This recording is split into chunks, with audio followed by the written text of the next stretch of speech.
Je m'appelle Charline, j'ai 21 ans, je suis volontaire service civique au Pérou. Donc, je suis en 4e année d'école de commerce et développement 3A à Lyon. Ce service civique constitue mon stage de fin d'études. Je suis basée à Capachica, un petit village au bord du lac Titicaca, qui est à peu près 3800 mètres d'altitude. Je travaille pour une association qui s'appelle Culture Contact en France et son association partenaire Astur Pérou, qui est basée donc à Capachica.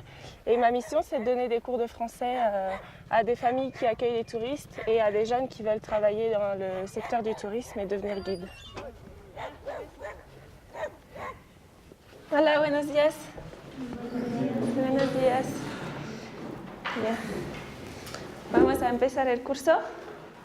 Tous les matins, je viens ici à l'Institut de tourisme de Capachica, où des jeunes se forment à être futurs guides touristiques. Le but, c'est de donner des cours qui soient simples, avec des phrases pour faire des conversations le plus vite possible. Ça fait 3 semaines que j'ai ces étudiants. Donc on a commencé par les salutations, avec présentation du nom, les adieux, au revoir, à demain. ¿Estaba bien? ¿Correcto o no? Oui. Oui.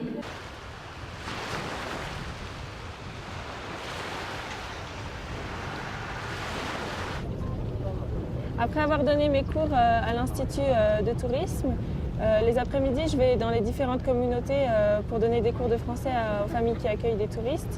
Et donc là, par exemple, je vais me rendre sur l'île d'Amantani. On va revoir ensemble les bases que j'ai enseignées il y a quelques semaines.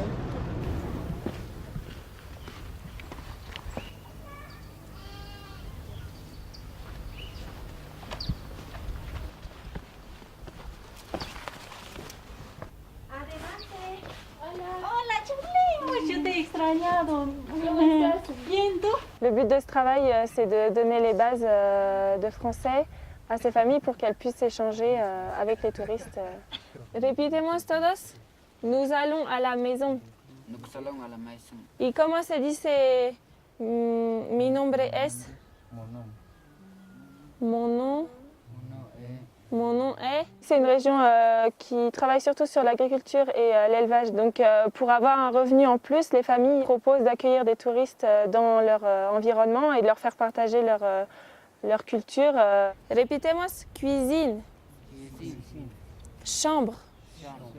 Cette expérience pour moi, c'est très fort parce que d'être comme ça, complètement en immersion totale dans une autre culture et un autre pays, autant dans la famille que dans le travail. Je vis cette aventure, je dis cette aventure parce que c'est vrai que de vivre à 3800 mètres avec un climat pas toujours évident, on peut dire que c'est une aventure.